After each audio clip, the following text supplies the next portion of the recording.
nor the aromatic ring, because out here that hydrogen is missing, which would have made it aromatic again. Yes or no? I repeat, it increases our faith upon the proposed mechanism, because I wanted this hydrogen to tautomerize and then the process to progress. If that hydrogen is missing, it stops then and there.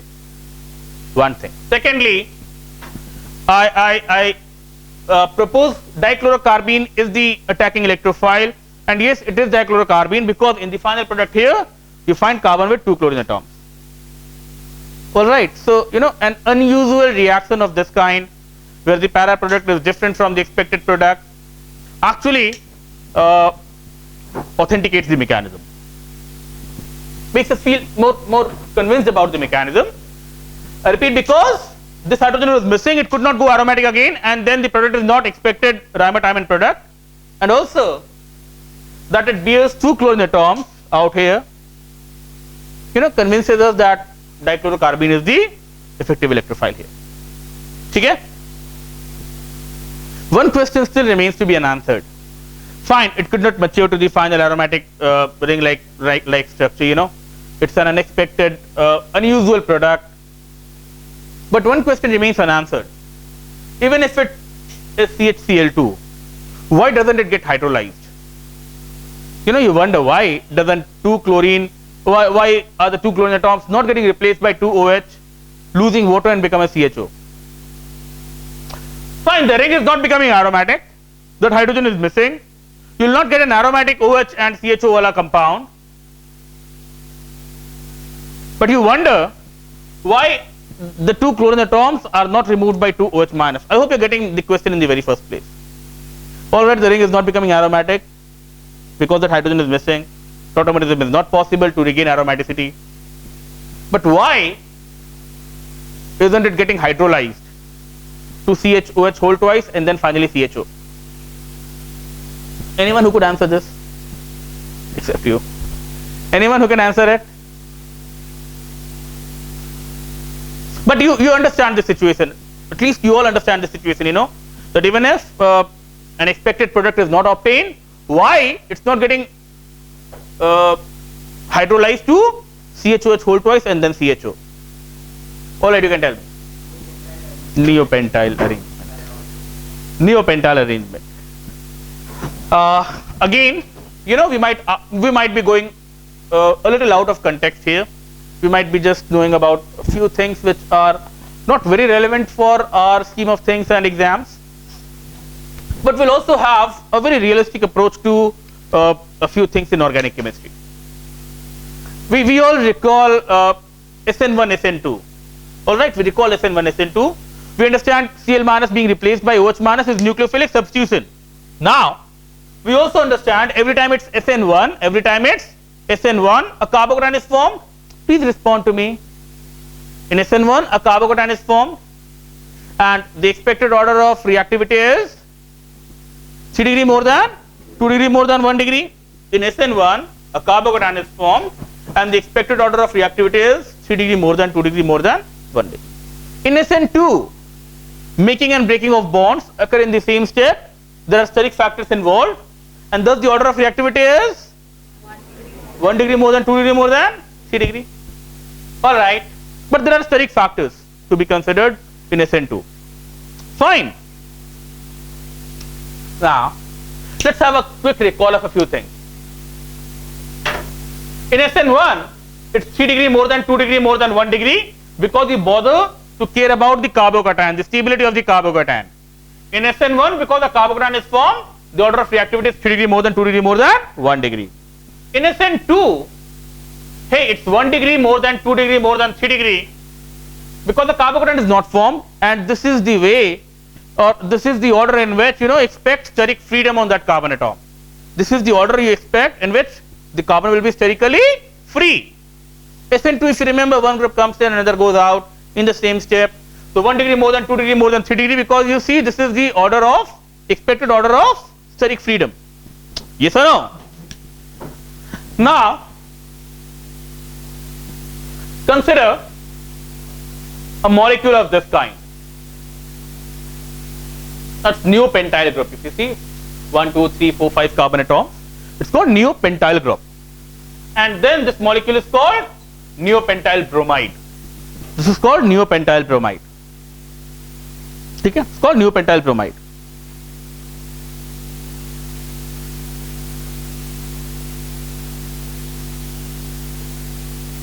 Now, if suppose I'm asked to carry out an SN1 over this neopentyl bromide using OH minus. If the instruction in the question is it's SN1 over neopentyl bromide, see what we do. We take out Br minus, we form a carbocation, and then methyl shift. There is a methyl shift, yes or no?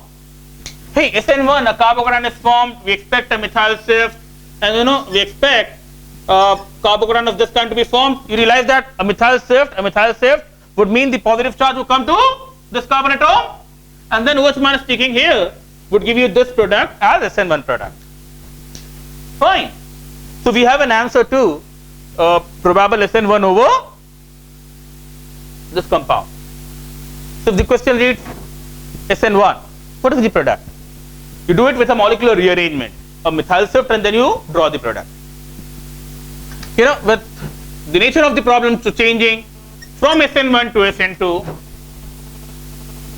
with the nature of problem changing from SN1 to SN2, we know that in SN2 no carbocation is formed, bond making and breaking in the same step. There is no molecular rearrangement. So this methyl group stays here, and you want to add OH to the same carbon atom which is losing Br minus. I hope we all recall this. In SN2, OH minus would come and attract the same carbon atom which is losing Br minus.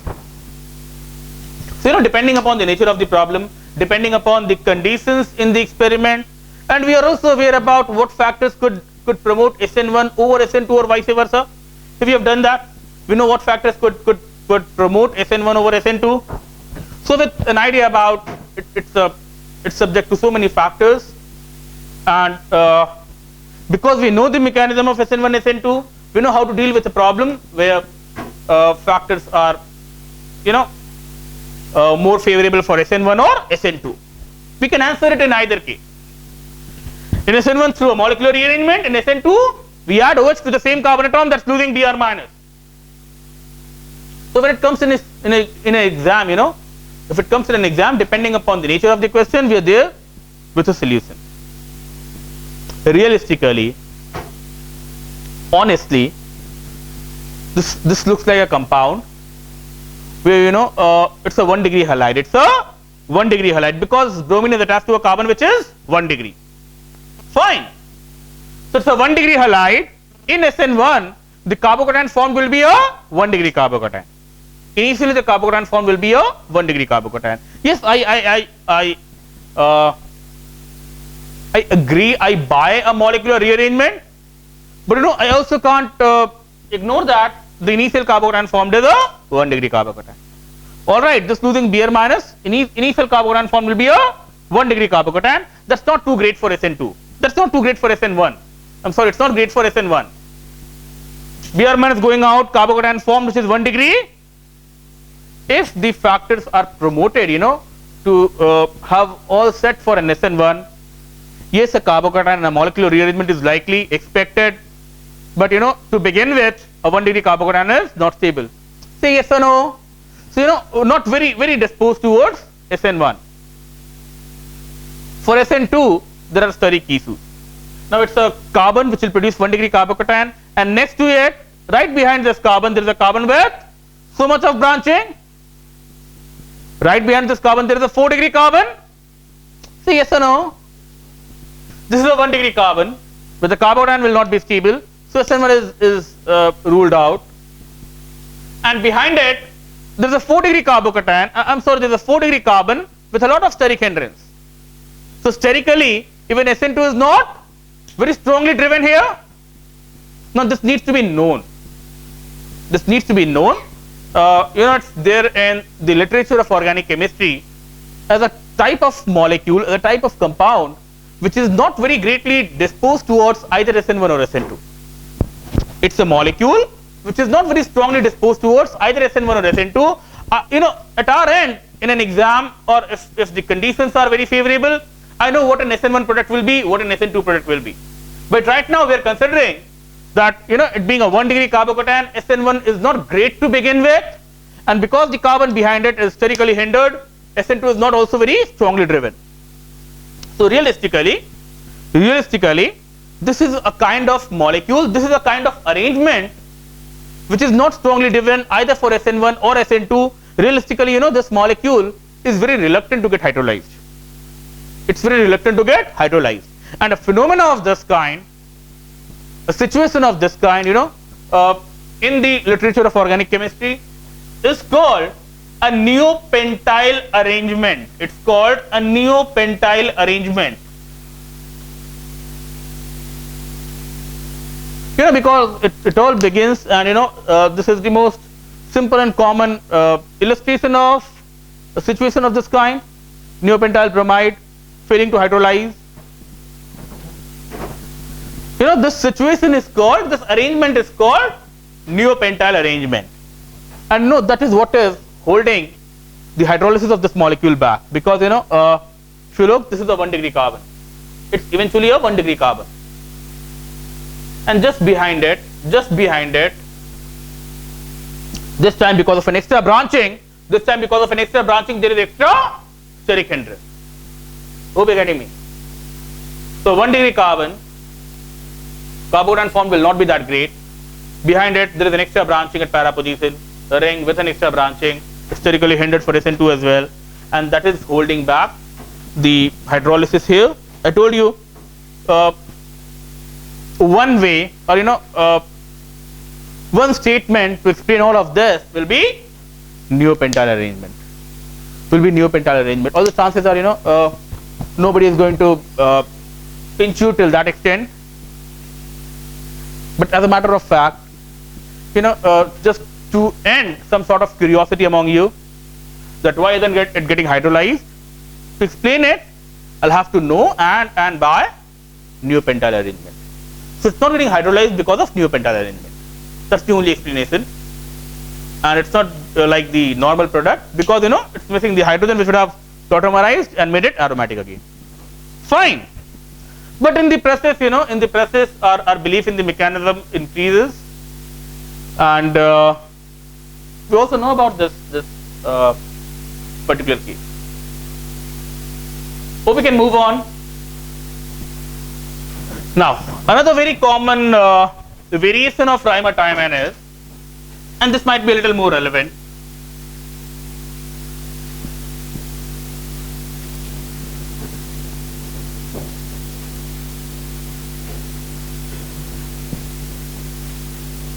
now this one is rhymatimine for this molecule. Tell me, how do you name it? What do you call it? What is this molecule? Pyrrole. Now when pyrrole is subjected to rhymatimine, treated with CHClC and KOH, this looks like the expected product. CHO next to it. This looks like an expected product. And here comes the unexpected abnormal product, where this would have become 6-membered.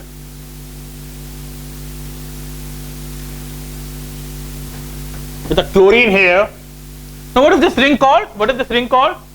Without chlorine, what is this ring called? Pyridine. It's called pyridine.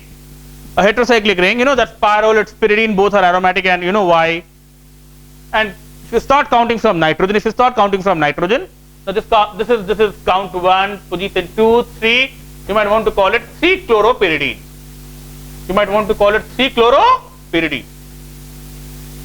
Fine. Now carrying out rhymatimine over pyrrole gives me an expected product, where it's about introducing a formyl group to the carbon next to it. It's not orthometa para here, There is no para. So it's there only in a 6-membered ring. It's about formylation of the ring. CHO coming and attaching the ring. Aromatic ring. Lone pair activated. Fine. So this is the expected Riemann-Tiemann product. This is the expected Riemann-Tiemann product, and this is the abnormal Riemann-Tiemann product. Where you see that the ring has increased in size. It's a 6-membered ring now, and along with the expected product in Riemann-Tiemann of pyrrole, you also get 3-chloropyridine. All right. Now, although we are more likely to henceforth see reactions involving carbene and dichlorocarbene.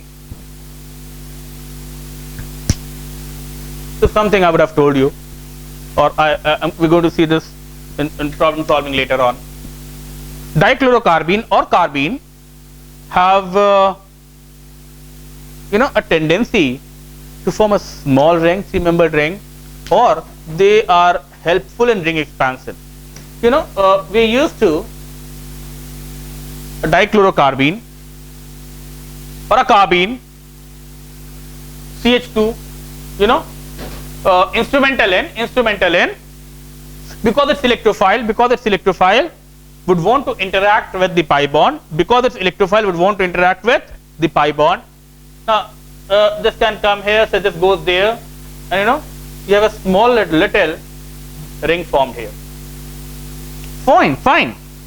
So, with carbene, we associate something of this kind, small ring formation.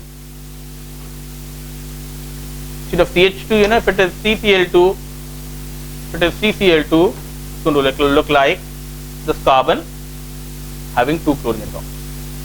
So we are not it's not unheard. I know that this dichlorocarbene could have interacted with a pi bond, acting as an electrophile. It interacts with a loose association of electrons. It interacts with a pi bond in an aromatic hydrocarbon, an alkene maybe, and we know about this. We know about this happening. Okay? The same doesn't happen right away with an aromatic ring, because the pi bonds are delocalized. It's more stable. But we know about CCl2 forming a small little ring, 3-membered ring like this, with aliphatic counterpart. Suppose out here CCl2 is able to carry out the same.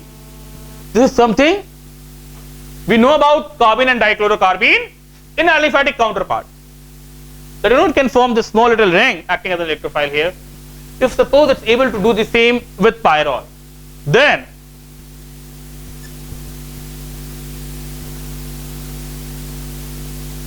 if this pi bond is affected, you're going to get an intermediate of this kind. All right. CCl2 acting as an electrophile with this pi bond. An intermediate of this kind will be formed. See, yes or no? Hey, we have seen that in aliphatic counterparts. I repeat, if the same happens, then dichlorocarbene can form a small little ring, 3-membered ring with pyrrole, and then I'll be able to explain for the abnormal product. I just want to rub it off, leave some space here, and then I know the mechanism of Riemann-Tiemann. I know how dichlorocarbene would have interacted and formed the expected product, but this is also what CCl2 is capable of. Dichlorocarbene can interact with the pi bond, form this small ring, and then let me use the pair of electrons. See if it comes down.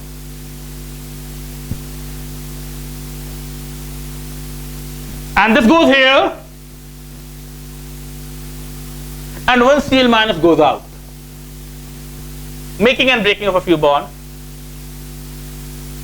First of all, I know dichlorocarbene is capable of doing it, interacting with a pi bond, giving you an intermediate of this kind. Fine. Now this lone pair coming down, making this carbon pentavalent, so that this bond breaks and goes there, making this carbon pentavalent, so that Cl minus is knocked out. It's going to bring a positive over this nitrogen, if you understand. because nitrogen is losing pair of electrons to the right of it, it's going to bring a positive charge over this nitrogen atom. So I'm just skipping one step. That nitrogen positive will want to lose H plus, making and breaking of a few bonds. This lone pair descending, making this carbon pentavalent, this bond going there, Cl minus going out. And no, to avoid this positive charge over nitrogen, it's losing H plus. Eventually it will be like losing H plus here, Cl minus there, so that the neutral molecule remains neutral. But you know, if you see, it's going to become a 1, 2, 3, 4, 5, 6 membered ring now. It's going to become a 6 membered ring now. A pi bond here, a pi bond here, and a pi bond here. Alternate arrangement of pi bonds. And counting from nitrogen, its carbon, its position 1, 2, and 3. So this is how, you know, I could account for the formation of 3-chloropyridine in this strange but important variation of dimethyl.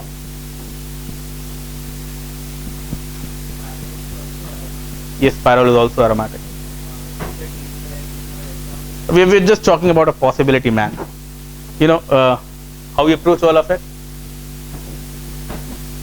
We're trying to explain something which is happening. We're trying to explain how it's happening. All right. So it's a possibility. It's a possibility. It's a proposed mechanism for, you know, this abnormal dimethyl. This might be the major product. Small amount of this formed, but certainly a very effective way of converting pyrrole to pyridine. A very effective way of converting pyrrole to pyridine. You know, very effective way of converting pyrrole to pyridine. Also, it happens to be a very popular variation of dimethyl. Okay? Now,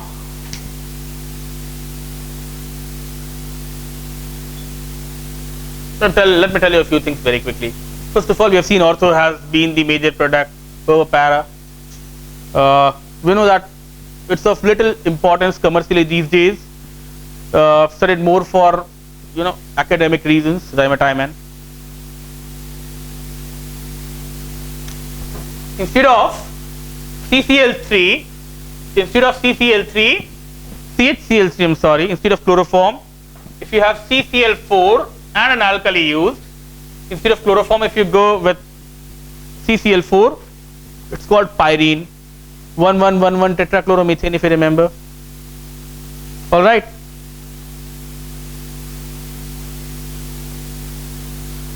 The easier name being certainly carbon tetrachloride.